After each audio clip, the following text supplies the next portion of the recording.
Hello! Now, it might not have escaped your notice that I am sitting in a car. Now, I'm not going to get all Jeremy Clarkson on you and go, in the world, and then start punching people in the face for no apparent reason. No, the reason that I am in a car is, as usual, to talk about some tech. And it's specifically to talk about this kind of tech and connecting one of these to one of these. Now, if you go back not that long ago, there was really no need to connect your phone to your car. In fact, you probably couldn't. I mean, who would want to play Nokia Snake in their Volkswagen Polo? So instead, manufacturers, when smartphones came out, got wise to the fact that people keep their lives on these things and would want to connect them to their motor vehicles. So I'm sitting in a 2016 Honda Civic, and this is a typical family hatchback, and it does have some ways to connect your smartphone to your car. None of them that impressive, but they do kind of work to a fashion. This car has hands-free phone capability, so it will connect in with the phone book on my iPhone, and of course with your Android phone if you've got one of those.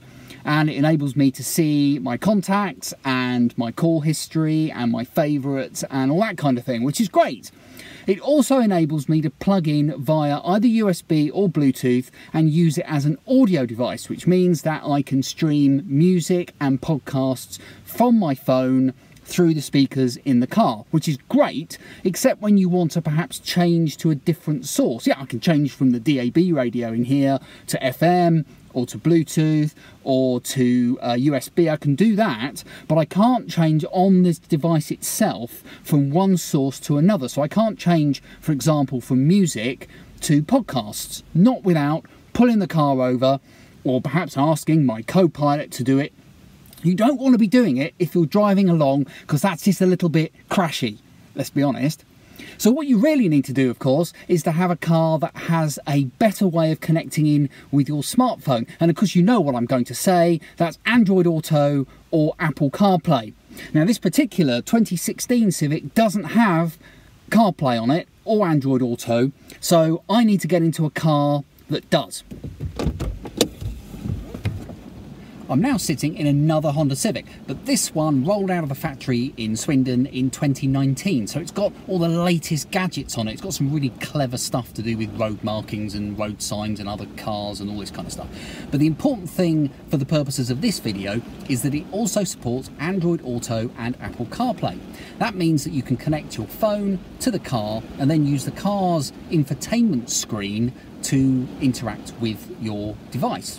And that's great. Does it mean that you can do everything? Well, no, it can't. For example, don't expect to see YouTube or Netflix apps appearing, because if you used video, it's a bit crashy, isn't it? You're likely to bump into things, so you don't want that. The apps that you will see are very much determined by what will be useful to you when you're driving. Now, to install, all you have to do for Android Auto is download the Android Auto app from Google Play. For iOS, if you've got an iPhone, you just plug it in. Once you've accepted the fact that you're going to use the app on the screen and on the phone, you know, the kind of stuff you get, then you will see a screen that looks very much like this. Now, this, of course, is the CarPlay screen because I've got an iPhone. But if you've got an Android phone, then you will see a screen that looks very Androidy. And so you should. You want to see something that you're familiar with and will be comfortable using.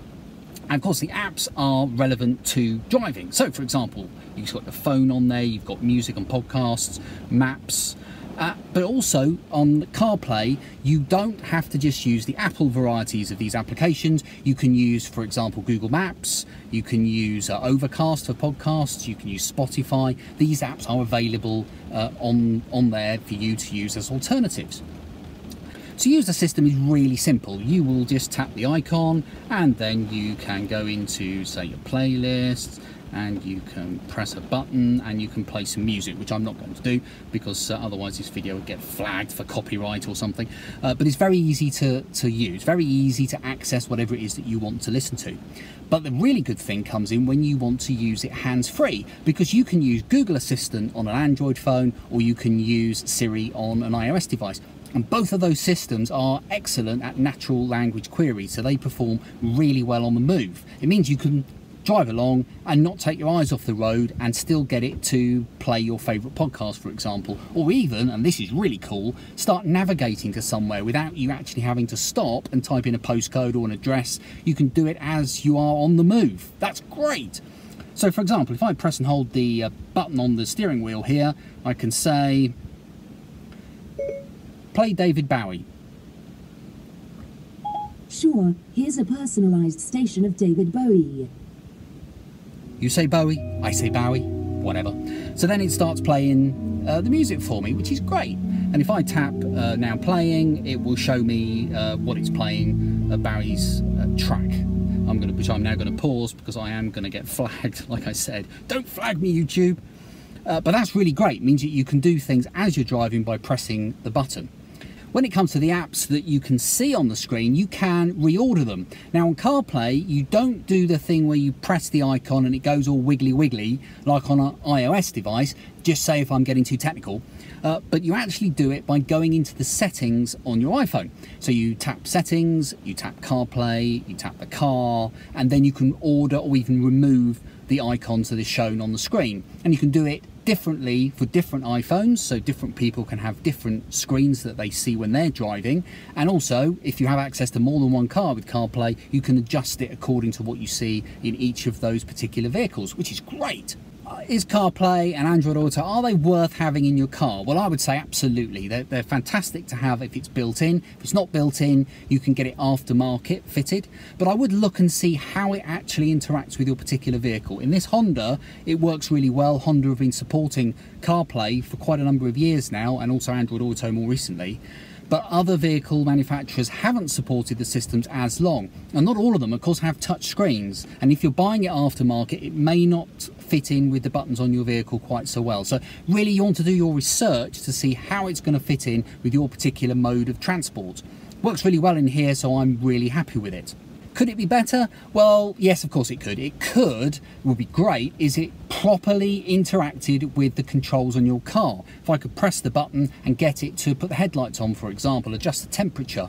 Now this car does have its own voice control system, and I actually press the button to activate that, and for Siri I press and hold.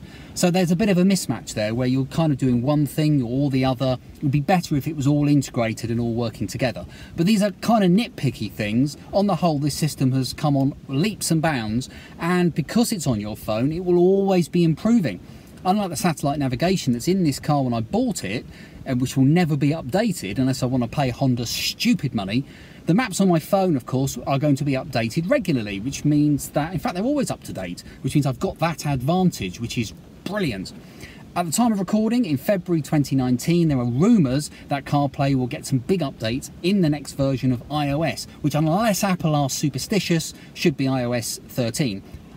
Google as well are also updating Android Auto all the time, and it's really great actually that there's these two competing systems, because it means they're just going to keep pushing each other to introduce new features and update it. So us as consumers are always in a good place. Long may there be two competing systems. I think it's wonderful. There we are, that's it. That's a very short introduction to CarPlay and to, you haven't seen Android Auto, but it works in a very similar way. I'd love to know what you think. Do post your comments below. If there's anything about CarPlay you want me to try out, or you have any queries about, please post them below as well, and I'll do my best to answer them. But I hope you've enjoyed this video, and do keep the comments coming, and I'll see you next time. Thanks for watching.